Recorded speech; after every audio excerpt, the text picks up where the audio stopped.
He represents the mitten by way of Penn State. When Chapman gets to talking sports, the people can't wait. He represents the mitten. Be a true EMU, but cut Dennis in the fall, and his veins bleeding blue. They got respect around the state. When that light turns red, so don't sleep on these dudes. Just invite your friends to cut your nap short and tip your cap for and sit back for the Fith chapter. Brian Chapman. Dennis Fith, when they open their mouths, they spit in the facts, bro. This ain't even optional, man. You just have to tune into YouTube to watch the broadcast or download it to your phone to peep the podcast. They mix laughter, they get after. It's all captured in the Fith chapter.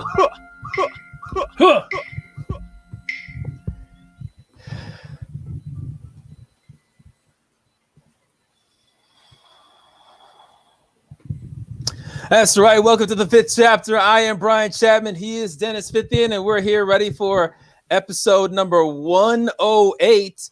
And not only are we looking a little bit different, but according to the Lions coaching staff, the slimmer, trimmer Jelani Tavai is looking a little bit different too. Are you predicting a Pro Bowl appearance for the former Bob Quinn draft pick? No. I'm predicting that he'll be out of town before the season starts. But it's nice that he's dropped the weight. That he's trying here. But no, I think he will be on the way out. Just like that Philadelphia 76er fan who was dumping popcorn on Westbrook, or that dope from New York who was spitting on Trae Young. Leave it to those New York and Philly fans to ruin a good thing. Yeah, you bring back the fans, and now we're seeing why maybe it was better without the fans. I don't know about that, but definitely, I mean, all this hype about all these New York fans and how they're the greatest in the world, and then they're spitting. These Philly fans acting like typical Philly fans and dumping popcorn. But I definitely want to thank everybody out there for tuning in to episode number 108. We've got a new look for tonight. We'll see if we like it. And if so, we might bring it back for episode 109. We'd definitely like to get your feedback in the comments as to whether or not you like the new look of the Fith chapter. I want to thank you all who are watching via YouTube, Facebook Live, and Twitch. You can obviously watch in the same places you've always been watching. And I want to thank those who are listening to the podcast via Apple, Google, and Spotify. Obviously, if you're listening via one of those two or one of those three ways, there is no change for you. But make sure you like, subscribe, and participate in each show by sending in your feedback. And you can do so on YouTube and on Facebook Live. Dennis will be reading it throughout the course of the show. And if you're wondering what we're going to be talking about, let's take a look at today's book. And let's get this.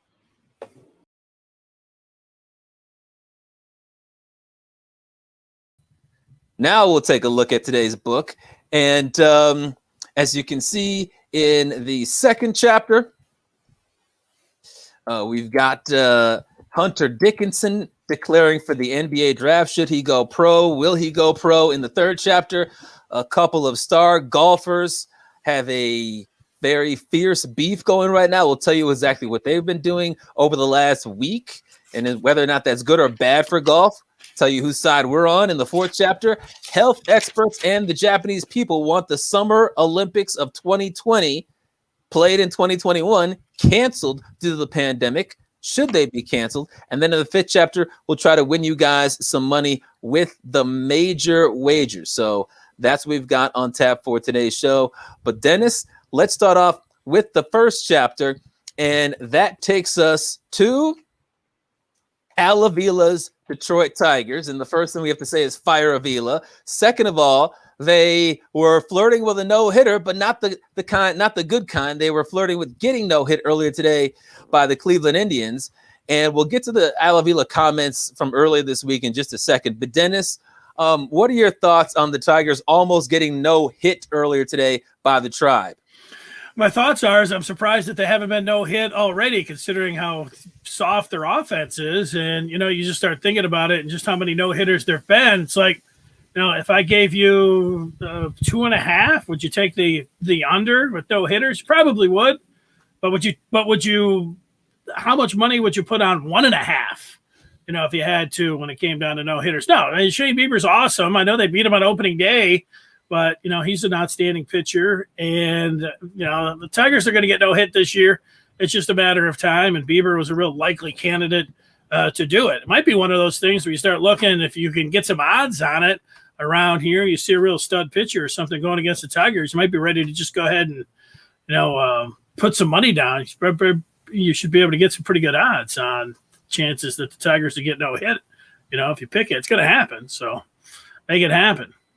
Yeah, I would think it's going to happen as well. And I was not surprised to see it. I kind of forgot that the Tigers are playing, and then I decided to take a look at the box score and see what was going on. And surprise, and at the top of the sixth inning with the Indians up to the plate, I looked at the Tigers line and it was 0-0-1. So no runs, no hits, but hey, at least they had an error. So at least you knew they were playing. At least you knew they were alive and they were screwing things up. But I would agree with you. It's going to happen. And, if you want to put it at 1.5, I would take the over, considering we've already had 6 this year. We've already had the Rangers, the Indians, and the Mariners already get no hit twice. You got over 110 games to go. I would be stunned if the Tigers don't get no hit at least once, and I would assume it's going to happen more than once by the end of this year. But Dennis, let's get to some of the comments that Avila made about the Tigers earlier this week. He's obviously a terrible general manager. He deserves to be fired, but I will give him credit for doing one thing. He doesn't hide. He does speak on a regular basis, whether it's to the media or like he did earlier this week to the Detroit Economic Club. So we've been doing this a lot lately, but I'll read a couple of comments that he's made, and after each comment, we'll go through what we thought about it. And we definitely want to get you guys to comment as well. You can send in your feedback via Facebook and via YouTube and Twitch. First comment is this from Avila: the wins and losses are not where we want them to be. We went through a stretch there that we lost some games. If we just had a few things that went better for us along the way, our record would be very different. But we do feel good about the progress. We don't feel good about the wins and losses, but we do feel this team will play better and win more games as the season develops. Your thoughts? Yeah, well, I don't know about that last part. Like, yeah, hey, we really suck. We didn't expect to suck this bad. Our record's really bad, but hey, let me throw some bright spots out there for you. What else could he say there except that ending part where, okay, Al, it's good to be optimistic there at the end, but are you really telling us that you're going to be better in the second half? Because I don't know, like we're all just as Tigers fans watching this team, realizing that you're probably going to lose 100 games. and that we're hoping to see more from Skubal, like we saw the other night, a continuation of the ascension of Mize.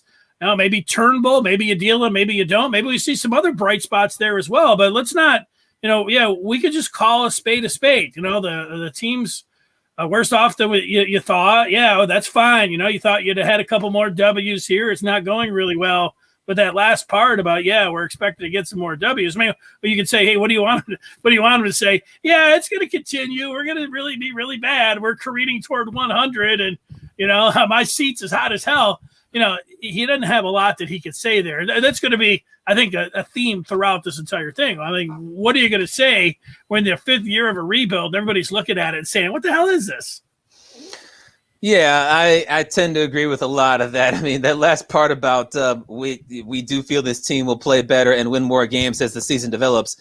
There are 29 other general managers that would agree with that statement about their own teams. They agree if they're going to win more games. So that's not a big shock. That's not a big surprise. That's exactly what you would expect him to say. But, talking about we went through a stretch that we lost some games, that doesn't really accurately portray how bad the Tigers were when they, for a 17-game stretch, scored 30 runs. Talking about we feel good about the progress. I mean, when you look at that 9-2 stretch, there was progress there. And I think that there's reason to feel good about the progress going 9-2 in that stretch.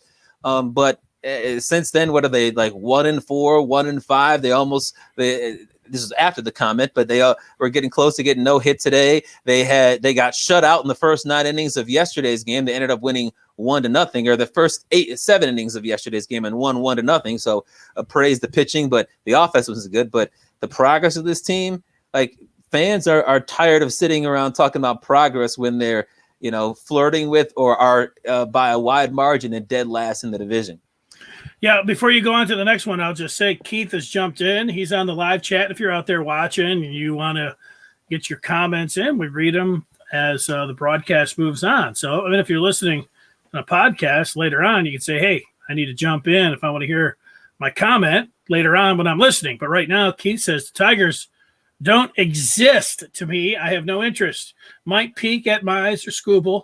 I am interested in who they select number 3 overall in the draft. They will get a quality player. So there it is. He's, I think a lot of people, they say, it's not must-watch TV or must-listen to radio. That's for sure. I'm with you on that, Keith. Yeah, I think when Casey Mize is pitching, a lot of Tigers fans are a heck of a lot more interested in watching, but must watch on a nightly basis, no. Second comment, and we do have, 5 of these comments, which makes sense because we're the 5th chapter. Second comment, at the end of the year, the main goal is to find some players that will be there to help us win as we move forward in the future. Yeah, I think that's honest and that's right. Like, what else? I start thinking, like, what else is he going to say? But you know what? He knows his team is going to lose at best 90 games. So him talking about anything else, talking about the future, looking for the players, looking towards the future, whether or not he's going to be a part of it. Everybody that's a Tigers fan saying hopefully not. But, he's got to operate like he is going to be here. And that's the idea. Find some guys here that can be pieces that can help you out in the future. A lot of them coming from the pitching staff, but maybe you can find a couple guys. Maybe Badu over the long haul could be somebody that you could think, okay, he can be a part of this. We're going to find that out. What's going on with Victor Reyes? I mean, back and forth through AAA. What's he going to be able to do? Who are some of the other guys that they'll be able to bring up and you'll be able to look at and say, hey, you know what? Yeah, this is going to be part of a team that it's not only going to be 500, that's actually going to compete for the AL Central, going to compete for a World Series. Because there's not that many players when you go around the diamond there that you start ticking off saying, oh, yeah, he's going to be here for sure when they're ready to compete.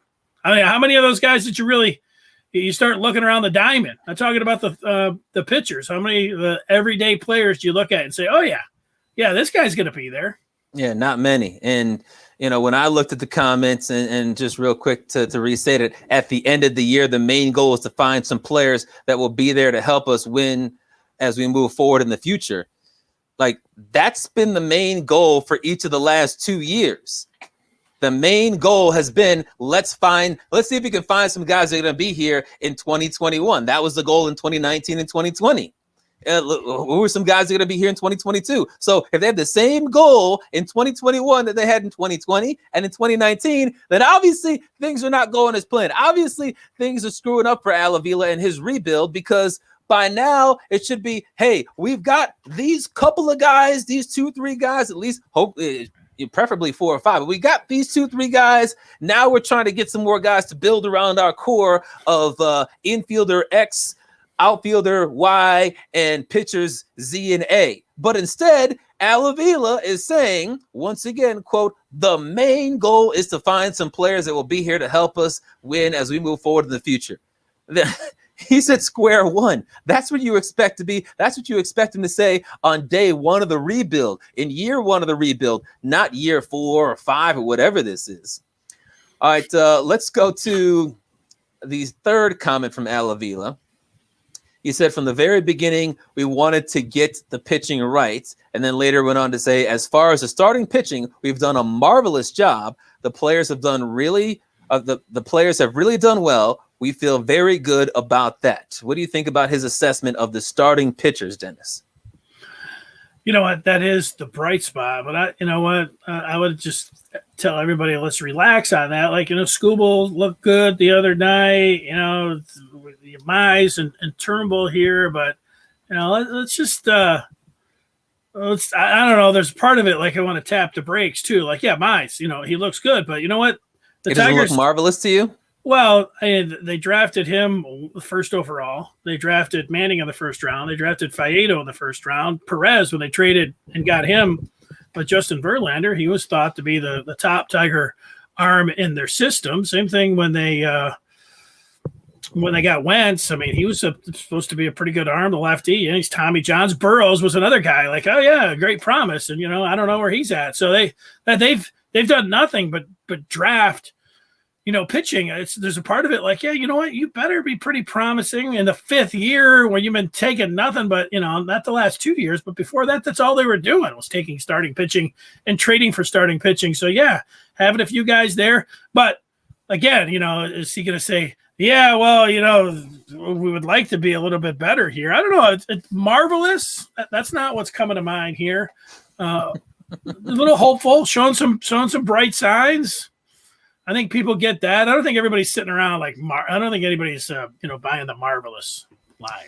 Yeah, I'm not either. When you look at the Tigers' starting pitching improvement, it has improved significantly, because where else could you go? They had a 6.37 ERA last year, and now their starting pitchers have a 3.88 ERA, or at least they had one heading into today.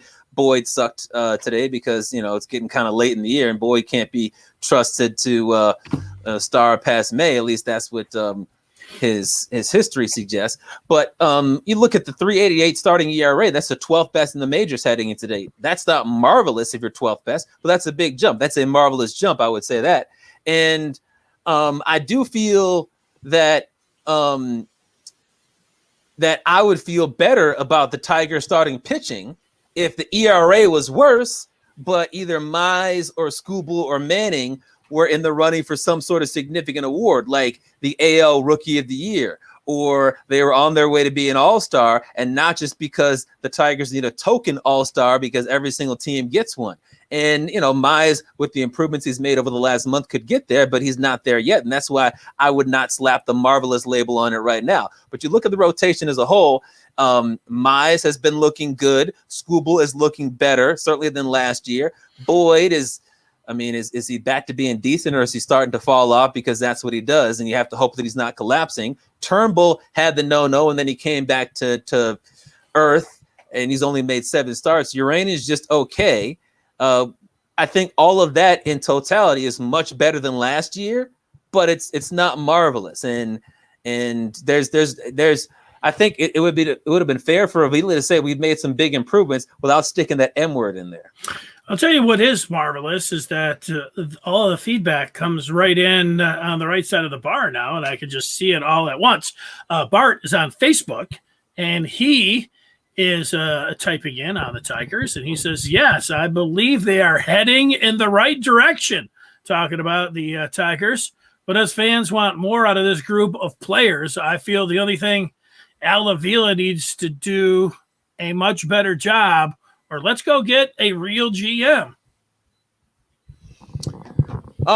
Yeah, I think that's what all of us we want. We want Avila to get out. We want a real GM in there, and him talking himself up. I don't think that's going to, sway Chris Ilitch in terms of allowing him to keep his job. But he was talking to the Detroit Economic Club. He's trying to let them know why he thinks he's doing a good job, or tell them about the state of the team. And it looks like, at least through these first couple of comments, he's at least we're not buying it. I don't know what the room was like. I don't know if they were buying it, if they gave him a standing ovation. Yeah, mize, or what. But people want results. And what are they, 19-31? Those aren't the results that people were expecting. Yeah, it's a Zoom call. I don't know how many people were sitting out there. Probably, Yeah, that's true. We're still in the pandemic, so. Yeah, right. But, those things before, I don't know, most of the guys are people that, are corporate sales, and they're all kind of got their hand in the tiger's pie there. So yeah, they're all clapping because everybody's hoping. So they're sitting around, they're not your fans. If you're a bar in the Detroit Economic Club in downtown Detroit, you want to hear good things, because you don't want June 8th to come around and the potential for 41,000 fans, and they get up to 12,000 and nobody's going to your bar before or after the game. You want to hear some good news. No, this is a suit and tie type deal there. At least tie, it's not like they're going to have a bunch of dudes that are sitting out there, a couple guys with them dip in and drinking like, no, hell, you suck. It's like, so they'll buy that. Keith says, right. That is why they're dead to me. All the great players they traded: Verlander, JD, who is his favorite player, yours too. Upton and others, nothing to show in the trades, bad luck, and a bad job by Avila. Yeah, you know what, Keith? That's a good way to put it. He has had bad luck, but he's also done a bad job. Bad job, bad luck. You just looked at that Verlander trade. You know what? I thought at the time, I was on an island by myself. Everybody like, you don't really know about prospects. Okay, this is a really good haul. And everybody else is like, yeah, great haul they got from the Astros. I was just thinking, Verlander, man, the way he pitched against the Dodgers, what he's got. I know he wasn't just a rental, but man, I was surprised that the Cubs didn't step up. And even, when it came to Franklin Perez, there was a pitcher that was higher up. I thought, and I know it went down to the 11th hour there.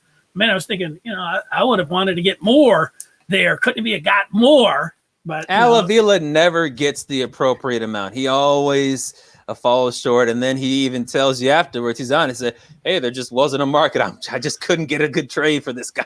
Yeah, he didn't know how to work the trade market. He's not good at it. That's I think his biggest failing when he's out there, when he was like, all right, that's it, everybody's for sale.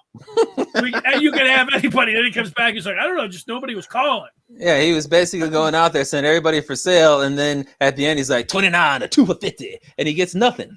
So yeah, guys are calling up and saying, we'll throw you, our guy in single A, for JD Martinez, and I was like, I'm gonna need a little bit more, and they're like hearing a dial tone. He's like, I don't understand why everybody's ghosting me.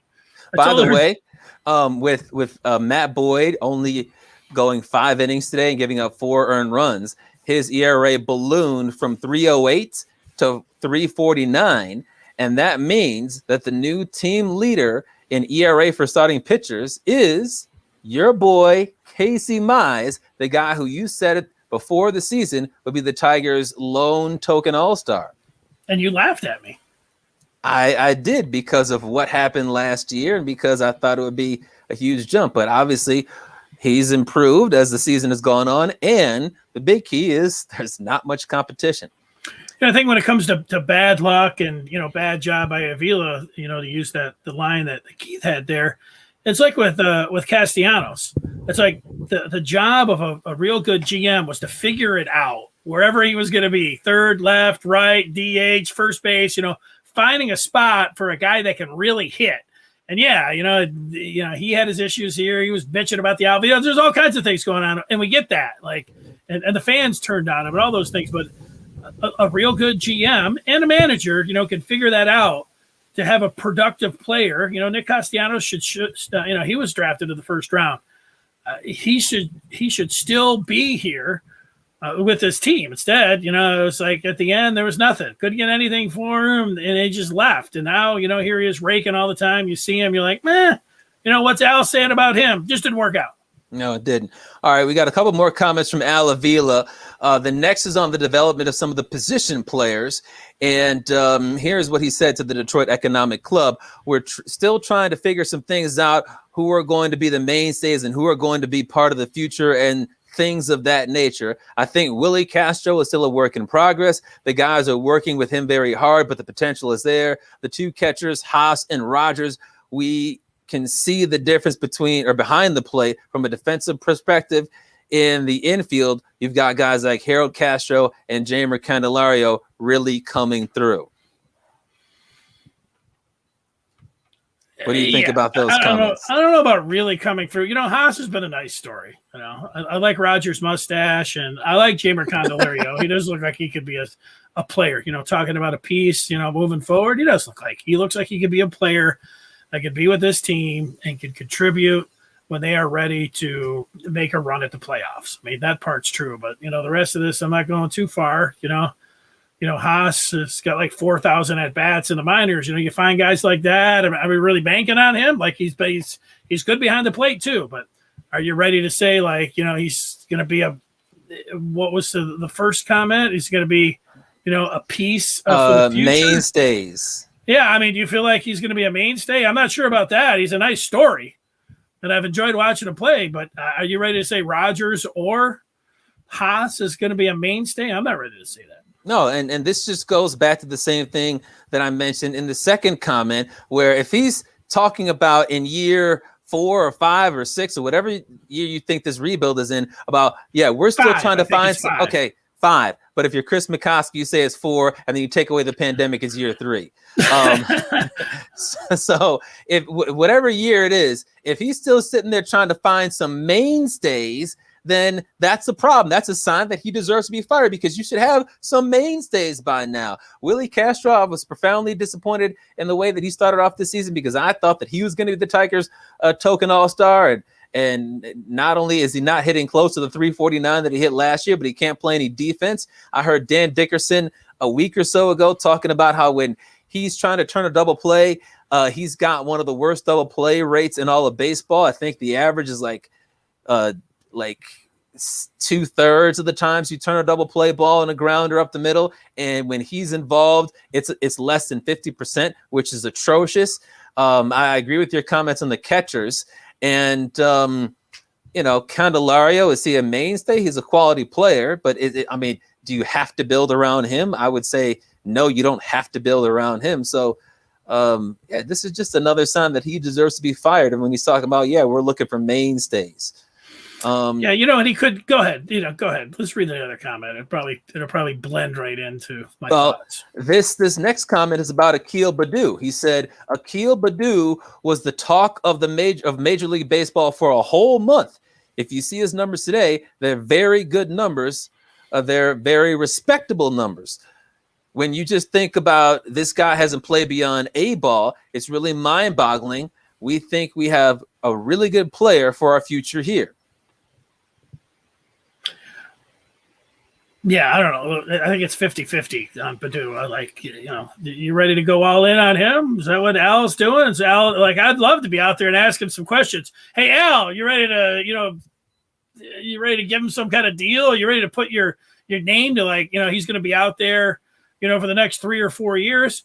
I mean, that's the thing. When you have a roster of 25 guys, you can pick and choose a few nice stories, but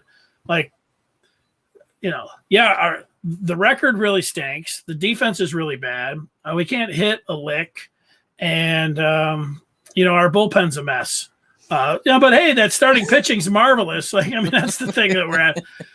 That's a tough job going out there in a 5th year of a rebuild when, everybody's looking at this, and they'll be lucky, the interest is, dying. And even around, Chris Ilitch, people are saying hey, Chris Ilitch is cheap.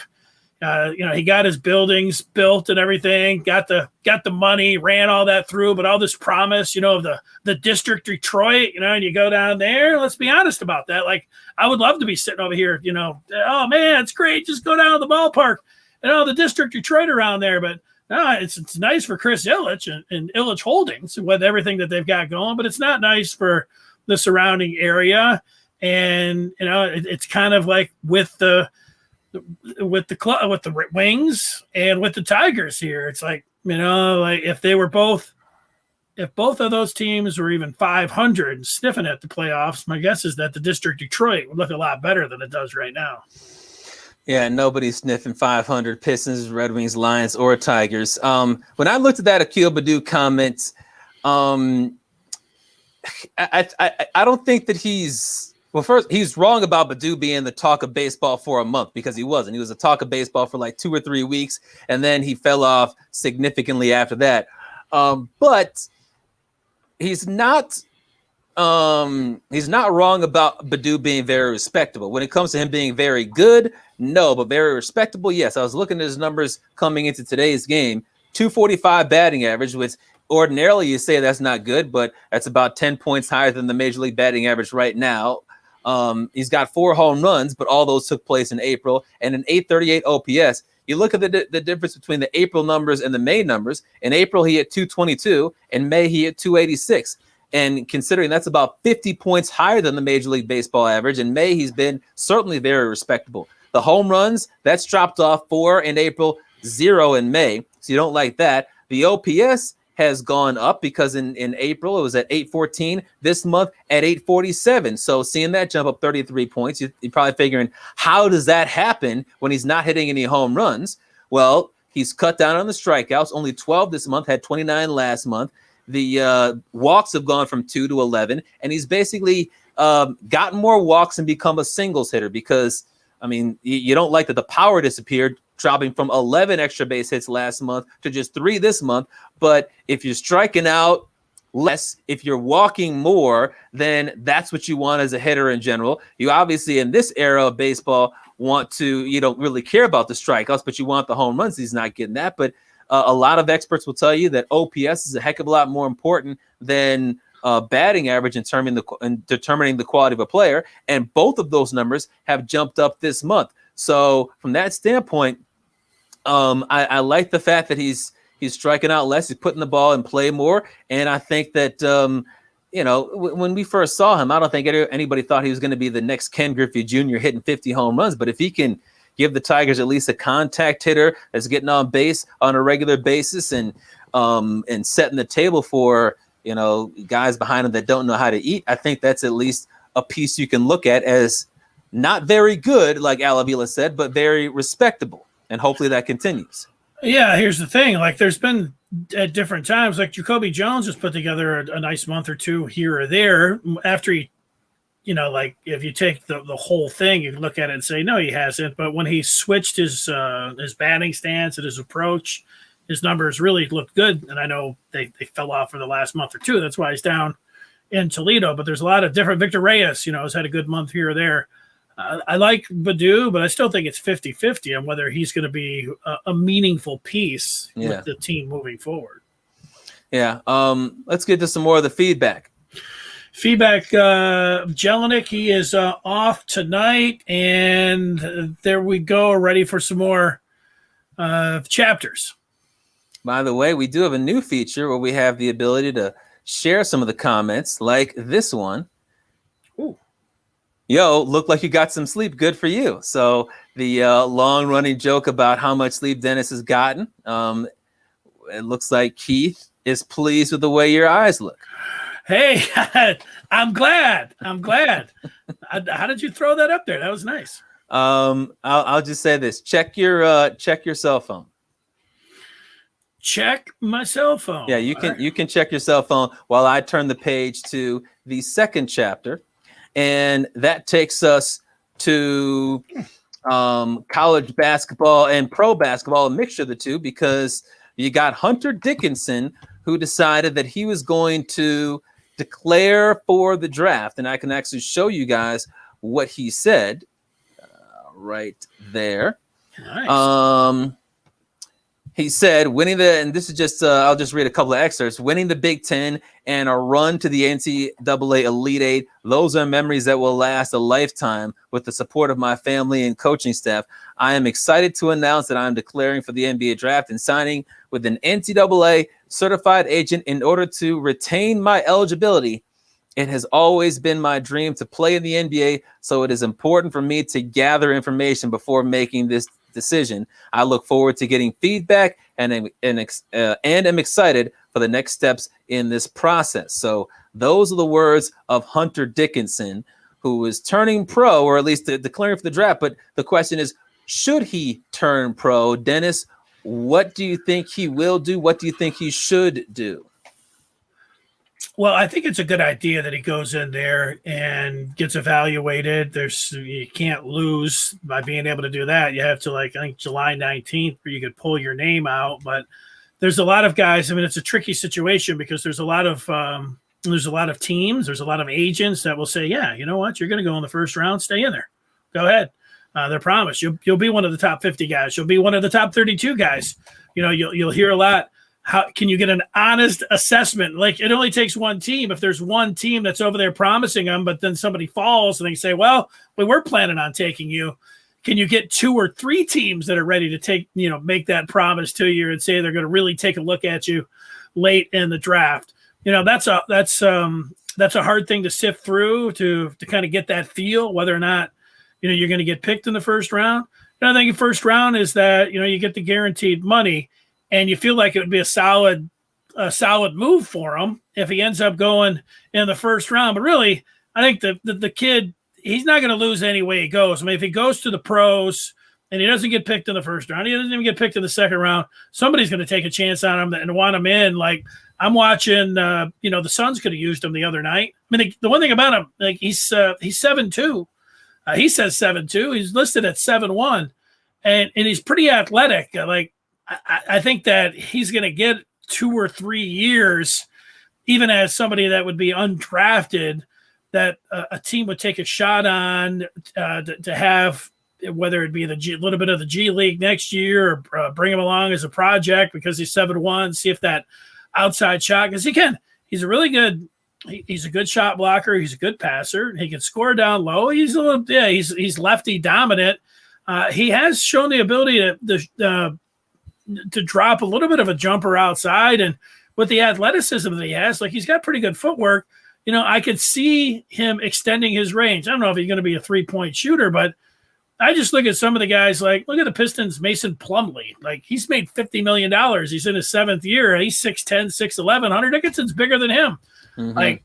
I think that, you go for a year or 2 or 3 in the pros, and you make $1 million or $2 million, and you're slow-footed and it doesn't work out and a team doesn't want you. You go overseas then for 10 years, maybe make another $2-3 million over that time. Guy's going to be a multimillionaire any way it goes. The argument here is that if he comes back and really just dominates college basketball and takes a huge jump, would he be assured then of the first round, and could he even work himself into the lottery? Where then you're talking about, instead of a guaranteed 2, 3, maybe $6 million, you're talking about maybe $14 million, which is huge, obviously. But the thing about him is that he's going to be 21 in November. And that's the one thing, he was held back. I don't know if it was in 5th grade or something like that. And you look at the former Spartan, Jaron Jackson, who's playing for Memphis in the playoffs. I mean, Jaron Jackson's only a year older. He's been in the league for 3 years. Yeah, that's a good point. I would assume that if he went overseas for 10 years, I think he'd make more than $2 or $3 million. I think you could probably make over $500,000 per year if you're playing overseas.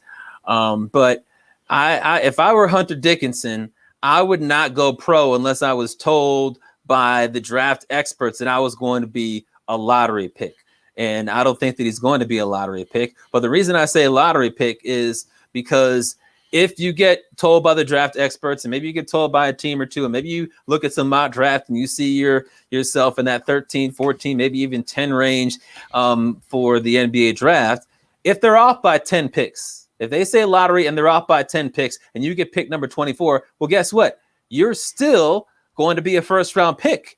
And if you're a first-round pick, that's a critical threshold, because as a first-round pick, you get a 2-year guaranteed contract with millions of dollars in those 2 years. And then, of course, in the third year, there's a team option that has to be picked up before the second year starts. And then the fourth year option has to be picked up before the third year starts. So odds are you're going to get a 4-year deal, but you'll get at least a 2-year guaranteed contract. If you get picked in the second round, there's no guarantee at all. They could cut you during training camp and you won't get any of that money. You won't be getting millions. You won't be getting hundreds of thousands of dollars. You won't get anything. Now, most teams do end up signing their second round picks, and a lot of times they choose to guarantee a year or two. But if I'm Hunter Dickinson, I would say I need a guarantee that I'm going to be a lottery pick just in case they're wrong, so I have some insurance to at least be a first round pick. And when I look at his game, I see a lot of the things that you see. I think that he can hit some threes, and when you look at him as a guy who's going to be one and done potentially, when you see that he's hit some threes, even though he's not like Karl Anthony Towns from downtown, the fact that he's been able to hit some threes suggests that he will be able to improve on that, and maybe in year 2 or 3 in the NBA, he can hit 33% from downtown, and then all of a sudden you're really more of a modern day big man. He's got the footwork right now. It's good footwork. He doesn't have elite athleticism, but I think he can hang down low. I think that the really juicy proposition would be for him to come back, because if he comes back, Michigan would be a monster next year. They would be my team to win the NCAA tournament over Gonzaga in the championship game, and they'd be a monster not only figuratively but literally, because when you look at the potential lineup they could throw out there with Dickinson at 7'1", with Moussa Diabate at 6'10", keeping in mind that most college teams don't even have a 6'10" player. You look at Caleb Houston at 6'8", when a lot of teams like to go with a 3-guard lineup and their third tallest player is 6'5". You got Kobe Buffkin at 6'4", Will Cheddar or whatever his name is at 6'8". That's his name. Yeah, okay, Will Cheddar. Like, you're not going to be able to match with that kind of size at the collegiate level. And people thought that USC front line was tough to deal with. Think about if Hunter Dickinson comes back from Michigan. Yeah, and you know what? These are the kind of breaks, like if you're just talking about it from a Michigan standpoint, like I saw it with Tom Izzo, even though it didn't work all the time with Tom Izzo, like you would get a guy like, Miles Bridges was supposed to be a one and done, but you know what? He stayed around, took an extra year. We saw that with a couple Shannon Brown back in the day. There was a few other guys that you would list and you'd say, hey, this guy was staying around when those guys could have gone to the draft. And, that's the one thing you catch a break. Like, you're right. Like, if Hunter Dickinson comes back, Michigan's going to be an absolute force. They're going to be okay anyways, whether it be really young. Having Dickinson back, they would be an absolute force. But they got a big-time transfer point guard as well, I believe. Yeah, that's right. Devontae Jones out of Coastal Carolina. You just go through and you look at all this. I remember a couple of years ago, DJ Wilson, who the Bucks ended up taking. He's still in the league. He ended up getting taken 17th. I didn't think it was a question to me whether he would be taken in the first round. Now, he's a different kind of player, as much, wiry and athletic, but, and how about Jordan Poole? Like, when Jordan Poole said he was going pro, I was like, what's he doing going pro? Yeah, that seemed really stupid at the time. It did, but, he got picked in the first round. And, even if you don't get picked in the first round, you can still play in the NBA. So it's all about that idea. If he comes back and if he's dominant, does he really improve his draft stock? Those are tough decisions that it seems like that, there's not many guys. There have been some, but mostly, man, when you put your name in the pool, you're gone. But here's the one thing: I don't know how the name, image, and likeness is going to work. Like, he's got the registered certified agent, but if he's looking, like, I would say, hey, give me a couple bags of cash here. Like, I can use by July 1st. The name, image, and license is going to be. Can't he just use his name, image, and license if an agent is going to be able to give him, go ahead and throw him $100,000? I don't know. Yeah, I don't know how name, image, and likeness would weigh into the whole equation. I would with assume agents, it's going right? to Yeah, I would assume that it would mostly be, or it would almost all be about basketball. And I don't think Hunter Dickinson is going to be 50-50, but then name, image, and likeness is passed in Michigan, and Big Gretch passes it. And then he says, oh, I could get Pizza House to give me $10,000 a year or something like that. So I'm going to stay at Michigan. I don't know how. I would assume that that's not going to play a factor. Yeah, I don't know. I was just throwing it out there. Yeah. Yeah. From Michigan's standpoint, like he can't lose, although it would look like it if he went and didn't get taken in the first round. He will still be okay. It's not like he's going to be some cautionary tale like, oh my God, Hunter Dickinson, what could have been? Like, kid's going to be a multimillionaire any way it goes. Mm-hmm. If, and he could get taken, it could happen immediately. It could take him a little bit longer. He could come back and, take Michigan to a Final Four and get in. So he's in a great situation. What kind of feedback are we getting? Well, let's see. Keith is, can we throw his name up there? Let's see if I can do it. I just got to click on. Let's see. Show. Bam. There you go. Big mistake if he actually turns pro and is in the draft. I can tell you one of his weaknesses right off the bat is that he can't use his left hand. Right hand. He's got other things as a big that he needs to improve on. Yeah, he means his right hand, but, yeah. It's not complete. Like, he's not a complete, like, throw it in. He uses left hand, he uses right hand. He's got an outside shot, man. If he could do all those things, he'd be going to the lottery for sure. That's the thing. Yeah, and I think if he were to come back for one more year at the University of Michigan, given that there's all this talent that's going to be around him, he would have plenty of opportunities to just work on that non-dominant hand to improve it without them having to worry about sacrificing games. Yeah, Keith making an additional comment about Dickinson here, saying he needs to become more of a stretch five, show at least he has a chance at a three-point shot. Yeah, you know what? There was a video that surfaced a month ago. It was just Dickinson working out in the gym with a couple dudes, but somebody took a video of him and he was shooting NBA threes effortlessly. I don't know. He shot about, he made 6 in a row, 5-6 in a row. Man, it looked pretty good. He can develop into that. I think he can develop into that. One thing when you're 7'1" and you've got some athleticism and you've actually shown that you can be dominant and demand a double team, whether you got a right hand or not, that's going to be intriguing to people in the NBA. I think if I had to put my money on now, whether or not he goes or not, I think that he will end up going, and I think he will end up getting taken to the first round. I think in the late 20s. Mm-hmm. Look at a team like Phoenix. Like, I know they got Ayton, but like when they're going up against the Lakers are throwing Anthony Davis, who's 6'10", 6'11". They're throwing Andre Drummond out there, who's 6'11". Not that Dickinson would be in a starting role, but the Lakers have so much size against them. Being able to throw somebody that's 7'1", 7'2" out there that can give you some minutes. He certainly can block shots and rebound, and I throw some alley-oops down. Like, I think Andre Drummond's a fabulous offensive rebounder, but I think Dickinson could be like an Andre Drummond type.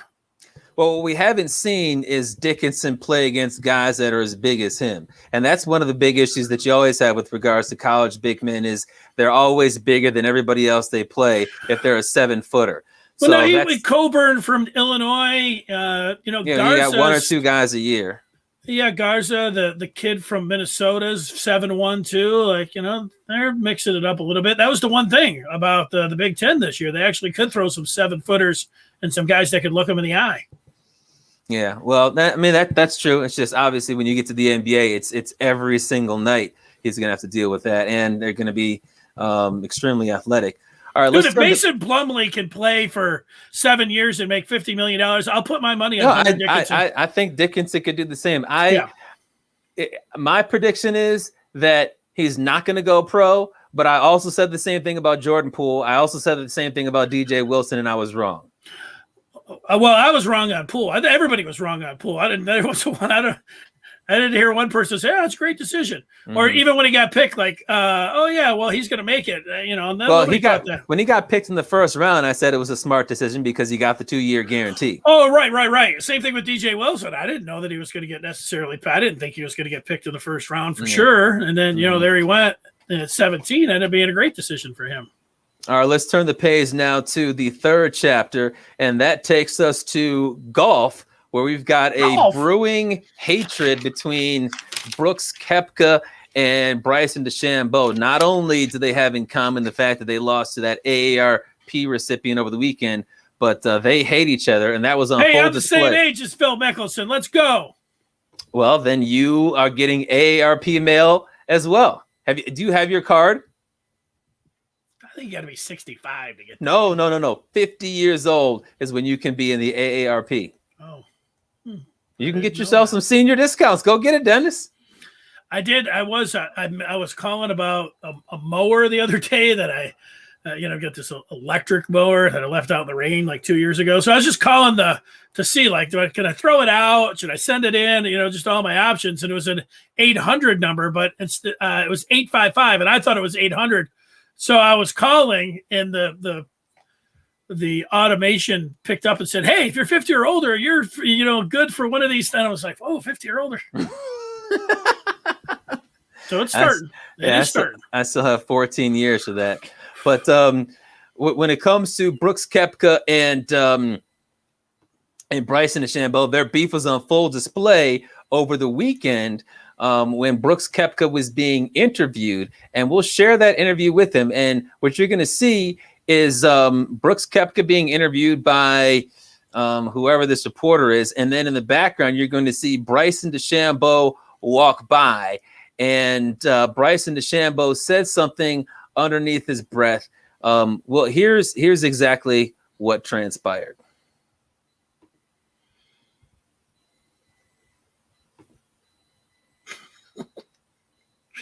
Like,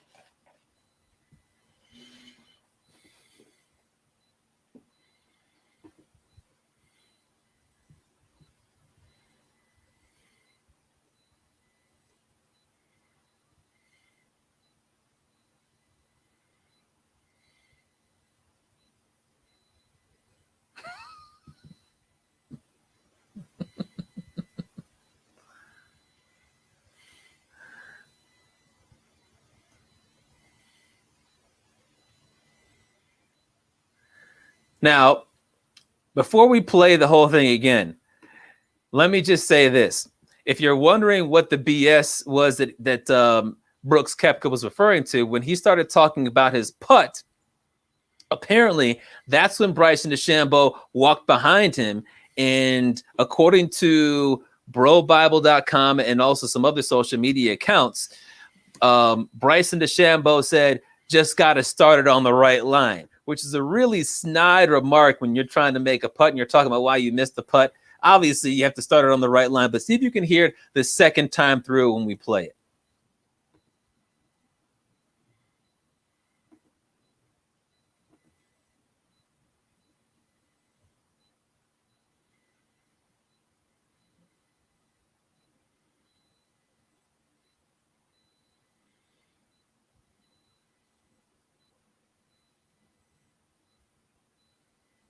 can you hear him?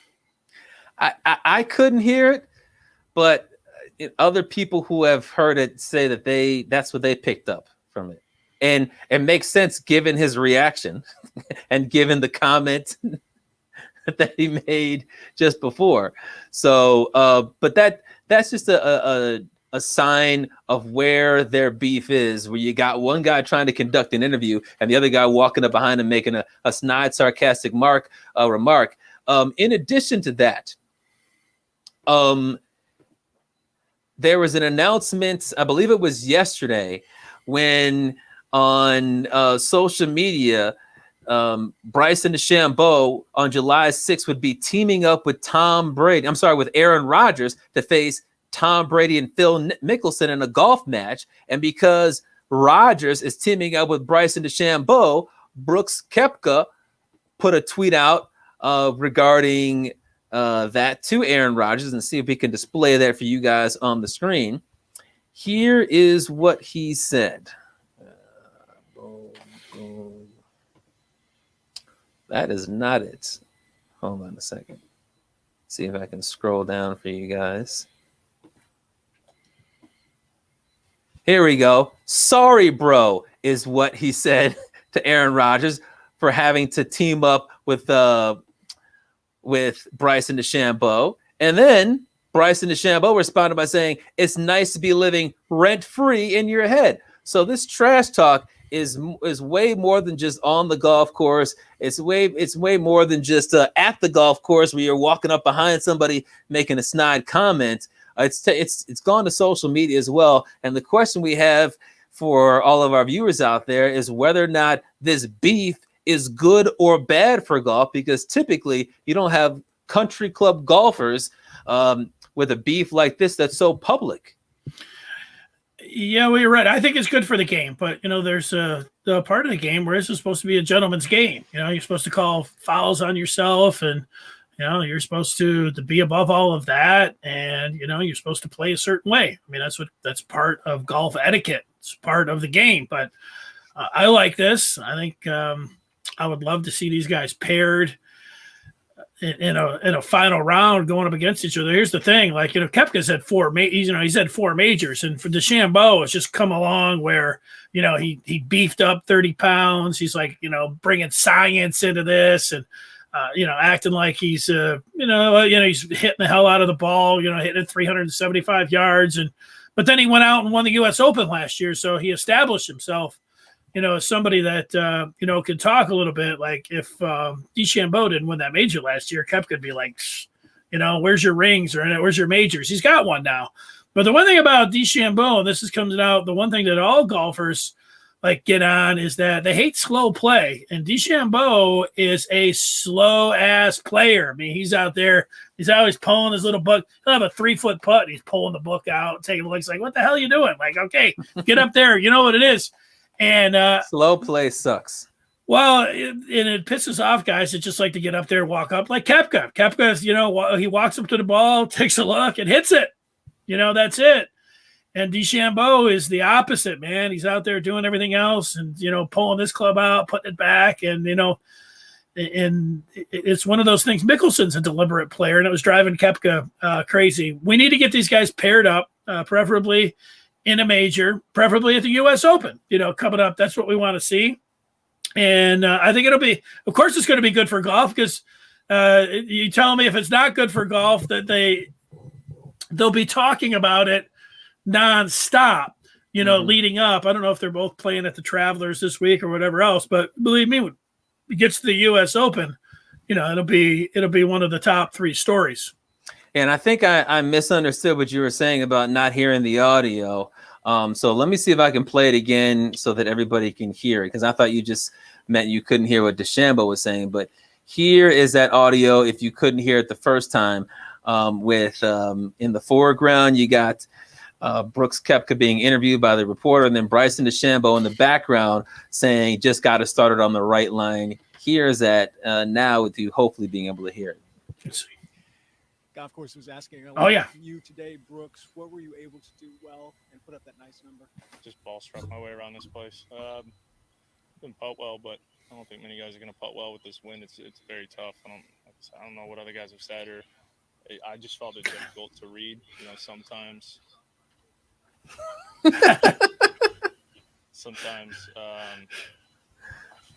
I lost my train of thought. Yeah, hearing that bullshit. All right. What's kind of awesome about this is that I didn't know this myself, but I was listening to some golf people talk about it. They said that mostly when you have something like this that happens, like the crew there would be like, hey, we'll just scrub this interview, we'll start it over. And that's as a courtesy, to Koepka. He didn't want to come off. Koepka was okay with it. That's what he said. Koepka's like, I'm good. Go ahead, which is unusual. So that part's It I like shows that how part. much he hates Bryson DeChambeau, that he wants everybody to know you can put this out. This can go viral because I hate DeChambeau. I think it's great for golf. It's two great golfers, two major winners that hate each other. And like you were talking about, this is supposed to be a gentleman's game. They're talking trash. And that's typically not the trait of a gentleman, is someone who's talking trash. And that's one of the reasons why I love what's going on here, is that they're talking trash. And I think like casual golf fans who hate golf snobs or not golf snobs and want a high level of sportsmanship and want them to be polite all the time, you know, we don't really relate, and we don't really like you know, a lot of the things that go on in golf culture. Like, for instance, if you go to a golf tournament or you watch a golf tournament and you want a particular golfer, like if I want Jordan Spieth to win, I don't think it makes sense to cheer all the golfers that are trying to beat Jordan Spieth, especially if I put some money on it. But even if I didn't put some money on it, if I want Jordan Spieth to win because he's my favorite golfer, then I'm going to cheer when Jordan Spieth gets a birdie, but I'm not going to be happy when the guy he's playing with gets a birdie or gets a par. When he hits the ball, you know, into the rough or into the water, and he's going to get a double bogey, then I'm going to boo. Like it just in as a typical sports fan, but you never boo a golfer when he slices the ball onto the adjacent fairway, or he hits the ball into the water one time and then he hits it again and it goes back into the water a second time. I kind of wish that there was more of that in the sport of golf, but this rivalry where you got guys that are walking behind each other talking about, yeah, you probably should hit the ball in the correct line, and it completely destroys the train of thought for Brooks Koepka, I think is good for the game. And I'm like you, when it comes to what I would like to see, I would like to see these two paired up, preferably on the weekend in a tournament, preferably in a major in a tournament, and preferably the final pairing, because how awesome would it be to see in either the last or the second to last pairing in the British Open or the US Open, these two guys being forced to walk with each other for 4 hours. Maybe Bryson DeChambeau watches Brooks Koepka miss a 5-foot birdie putt, and you see Bryson DeChambeau going just laughing, talking to his caddy. He's like, dude just choked. Like that'd be so much different than we're used to seeing, and I think that'd be hilarious. And that would be the top story on SportsCenter, where golf doesn't typically make the top story on SportsCenter, even if it's a major. Yeah, and since we're used to our entire lives, you know, it being a gentlemanly game, and you know, guys always deferring. You know, if you're talking to your playing partner, you're getting out of their way and everything else. To have two guys that you know don't like each other and to be zeroed in on their every move. What if one of them sneezed during someone else's backswing? I'll tell you, I know this. Dick move, but it'd be hilarious. I know, like, but you think about every other sport. Like, there's plenty of players and teams that don't like each other, and it just adds. Yes, it adds to it. That's what rivalries do. You know, I've mentioned I'm not a very good golfer, but the best round that I ever had, I played with somebody that I hated. And I'm going to say hate. I didn't like him. I did not like this person. I've since been a lot more friendly with him, but I went out there and like I was just so dialed in. Like, and I wasn't and this person was like, oh, I'm a very good golfer. You know, he was talking a lot of trash with his partner, and I'm just like, man, there'd be nothing better than me going out. And there I am, like I was just dialed in, and it was awesome. I played my best. It's like, I beat him, and you know. I would wonder what it would do, you know, for both of these guys, just to see them dialed in that much more intently. That would be cool. What kind of feedback are we getting? Well, we got Keith, who's not a big golf fan, but what did he say about it? He added that, and he also added he doesn't really like golf. I like the emoji game. Keith's got a strong emoji game. I hope they get in a scrap. I mean, can you imagine walking down the 13th fairway? These two guys are tied up, and then you know, Bryson DeChambeau walks by Koepka's ball and accidentally kicks it, and then they start fighting each other. I mean, that would be that. Yeah, scrap, just like you said. That would be. I mean, that's not something you want to see in any sport. But the last sport you would expect to see that would be golf. No. And you know what? These guys are both put together pretty good. It wouldn't be like, it'd be like, Ian Banker Fitch or something out there. Like, this is like, I'd love to see DeChambeau brush against him and not give him, push him or something. That would be awesome. Mm-hmm. Get the caddies involved. Or like one of the other things that happens in golf is that whoever is out is supposed to putt first. And like, if one of them was just being a dick and they decided that, they didn't want to go first. Oh no, you're out. No, you're out. No, you're out. And they have to get like a tape measure out, or they have to wait for like one of the rules officials to come out to decide who's going first because they don't want to go first. Maybe they don't want to show the other the line or how it's going to break. Like, I could see these two guys being that petty, given what they've done on social media, and given DeChambeau walking behind Koepka and saying, "Yeah, you just have to put it on the right line." Well, right, and I could see DeChambeau being a human rain delay, and Koepka being like throwing up his hands and being like, "Oh, what what is going on here? Yeah, putt the freaking ball, chip it. Go. Any day now. Yeah, get it going." All right, let's turn the page now to the fourth chapter. Yeah, 4 fingers in the air. Let's go. This gets us to a pretty interesting story. The Summer Olympics is supposed to be happening here in just a couple months. Over in Japan.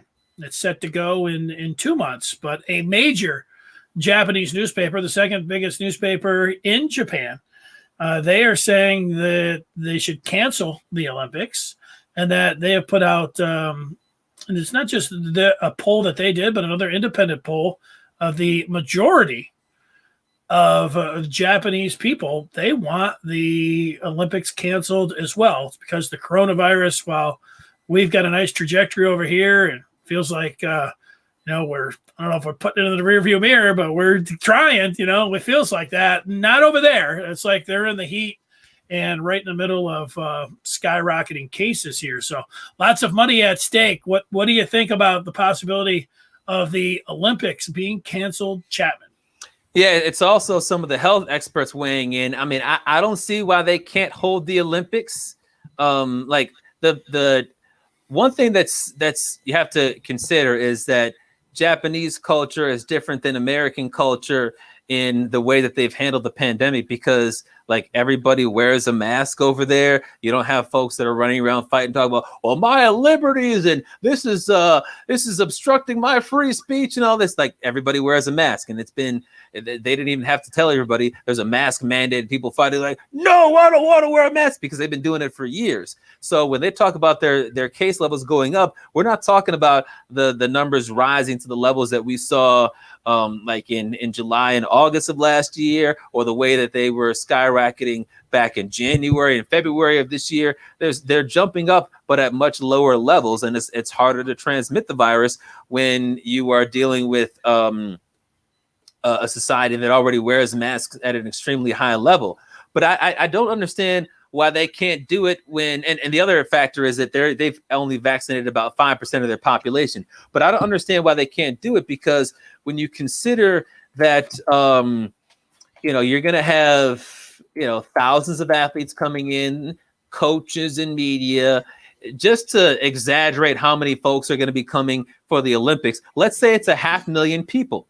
That would mean you need 1 million total doses if you're talking about Pfizer and Moderna, and some of those folks are going to be taking Johnson & Johnson, which cuts down the number. And considering you got places in the United States like Tennessee and Arkansas and Alabama and Mississippi and all those states in the southeast corner of the country where the vaccination rates are low and people aren't using them, I don't understand why they can't just distribute approximately 1 million vaccines across the globe to athletes, to coaches, to trainers, to support staff, and to media members that plan to go to Tokyo on July 23rd. And you can have everybody vaccinated. Like, if everybody gets their first Pfizer or Moderna vaccine by what would it be? June 1st. Yeah, June 1st. Let's just go with that. And then they get their second one on July 1st. Then they'll have the 2-week window that they need to be completely vaccinated before the game starts. So I think that that's certainly plausible. If you're concerned about everybody coming there and spreading the virus, they wouldn't be able to spread the virus because they'd be clean before they get there. I think that's something that they could reasonably do. Yeah, well, I think that what you're talking about, reasonable. If you read a little bit about these stories, and what it ends up happening is that it feels like it's political. Like when you start reading about the newspaper and you start reading about the prime or the emperor, or was it prime minister or whatever it is there are all kinds of issues back and forth and talking about politics there. It seems like, that was the big case here. It's like, you're a Republican, we don't need a vaccine, Democrats, let's get it going. It's that there's that going on over there. So putting that into the mix, there's a lot of money at stake. We know that. And like, it does seem reasonable, like what you're talking about, get the shots over there. I don't know if they would allow, if they're going to allow fans over there.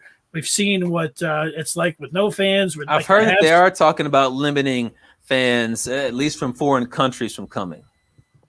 Yeah, I think there's a lot of like U.S. sports fans who are like, oh, who cares? They like, but it's like you do think about the dreams of people that get their one shot, and this is their one shot, and it's been delayed already. So if there's a way to do it, I started thinking about like, could they, hey, if Japan doesn't want to do it, the next Summer Olympics is supposed to be in Paris. Could they handle a little bit of it? The next Olympics after that is supposed to be in LA. Would LA be ready in 2 months? Could they have the swimming in Paris? Could they have the track and field in LA? Wow, that's right. I mean, you start doing that, and you're like, nah, you got to have it in one location there. But the one big thing about the Olympics that people love is that they love doing the opening and closing ceremonies, and that's 100,000 people jammed into there. We seem like we're ready for that here. Are they ready for that there? It doesn't sound like it. So what is the Olympics going to be like with no opening ceremony, no closing ceremony, and limited fans being there? Maybe you could then have it in different locations. Could you have a kind of a bubble set up there? Well, they would have to change things, but this is the pandemic, and during the pandemic, we've seen a lot of things change. So if we don't have a packed stadium in Tokyo, and they have to have social distancing, and as opposed to 100% capacity is 20% capacity. I mean, we've done that here. They've done that in Korea for the KBO. So I don't see why they couldn't do that and have social distancing in terms of fans there, particularly if the people there are vaccinated, and particularly if everybody's wearing a mask, and you don't have folks that are cheating and, oh, I'm going to have it down below my nose and over and cover my mouth, or I'm going to have it on my chin so you can see I'm wearing a mask. It's just not doing anything. I think the people over there are more compliant with regards to the mask. But, when it comes to people KBO, man, you love the KBO. Yeah, last year I was watching it a lot. But the one thing is, like, I think that there are a lot of people that would be disappointed if we didn't have the Olympics. Like, I know every 4 years, particularly on talk radio, we talk about, oh, do we really need to see swimming and diving? Do we really need to see dancing? Like, I don't think dancing with a twirler is really an Olympic sport, but who cares about gymnastics? Like, a lot of people like that. I watch it when there's, not a Tigers game that's interesting to me. And given that the Olympics start on July 23rd, when the NBA and NHL playoffs are done, when we don't have football yet, and when the Tigers are going to be heading toward a deadline where they're not going to be doing anything, a lot of baseball fans throughout the country and a lot of Tigers fans are going to be saying, give me something else to watch that sports. I would like to see who the fastest man in the world is. I would like to see the Olympic basketball players. I would like to see swimming and diving, something to get us through this summer. They've got golf. They got tennis. Give me something. Pole vault, throwing that spear in the air. Give me something. Yeah, I'm with you there. I'll take it. Like, that's the one thing about the Winter Olympics. Like, it's not as big of a draw here in the United States, but I'll take it. And the advertisers, not that we care about the advertisers, there's just a hell of a lot of money that's involved in it. That's for sure. So I think it'll end up happening, but I think the more I read about it, the more it seemed like it was, politics over in Japan, which, we understand that over here. Yes, we do. Are you ready to turn the page to the fifth chapter? I am. All right, let's do that. And that takes us to the major us to share with you some sports betting advice as you look to perhaps make your bets this weekend or perhaps tonight on some of the playoff games, maybe a late Playoffs. base. Dennis, remind us what you bet on Tuesday and what you're thinking about for tonight or this weekend. Well, I went with the LA double-double over the weekend, and that was, on Tuesday, going with the Lakers and the Clippers. Both were favored, and the Lakers covered. And as we know by now, the Mavericks ended up not only covering, but ended up beating the Clippers, putting them in an 0-2 hole. And now everybody's looking at the Clippers like, oh, no, myself included. So I ended up splitting there, so that's not very good. But I'm going to tonight. I like the Blazers -4. There was a number that I was looking at when Denver was tied 1-1 in a series over the last 5 years. The record in a game 3 was really poor. So I like the Blazers anyways in this game. But I really like the over 227.5. But I don't parlay, but if I was going to bet this one tonight, I would go for the over. That would be my strong play, the over 227. But I also like the Blazers -4, so you get 2 picks tonight for me. All right, second show in a row, we get 2 picks from you. As far as I'm concerned, on Tuesday, I picked over 7.5 strikeouts for Joe Musgrove because my model had Musgrove finishing with 9.13. And at the end of the show, he had 5 strikeouts through 3 1/3 innings. And he was up to 6 strikeouts in the 5th inning, but he ran his pitch count up. And after he loaded the bases with 2 outs in the 5th inning, they pulled him. So he finished with only 6 strikeouts. So that was an L for me. Very disappointed in that. I'm going to try to get back on track today, but I'm going to go to the NBA, and I'm going with the same game that you're going with. I'm going with the Nuggets Blazers. They're tied up at 1, and I've got the Blazers winning and covering that 3.5 points. I noticed that the Blazers have won their last 4 home games. The Nuggets have lost their last 3 road games. And as I said on Tuesday, I think that the Blazers are playing like a 3 seed because they've got Nurkic, they've got McCollum back, and then you look at the Nuggets, and they don't have Jamal Murray while they had him for most of the year, so they're probably more of a 6 seed caliber team. So we're both on the same page. I'm not looking at the over-under like I did last Thursday, but I'm with you. Take the Blazers to cover. We both like a game. Let's do it. Mm-hmm. Let's do it. All right. Well, that's going to do it here. We will be back in June. That's coming up on Tuesday. So everybody have a great Memorial weekend. And for Brian Chapman, enjoy all these playoff games. Don't spit on anybody or throw popcorn on. I don't think there's any Philly or New York fans out there watching, but that's going to do it. Thanks for watching the Fifth Chapter. We will talk with you on Tuesday. Good night. I'm going to lay down my own little freestyle here before you start singing. Please don't. Blazers -4. Over 227.5. He represents the mitten by way of Penn State. When Chapman gets to talking sports, the people can't wait. He represents the mitten, being true EMU. But cut Dennis in the fall, and his veins bleeding blue. They got respect around his face when that light turns red. So don't sleep on these dudes. Just invite your friends to cut your nap short and tip your cap off and sit back for the Fifth Chapter. Brian Chapman. Dennis Fith in. When they open their mouths, they spit in the facts, bro. This ain't even optional, man. You just have to tune into YouTube to watch the broadcast, or download the phone podcast. They make laughter, they get after. It's all captured in the Fifth Chapter.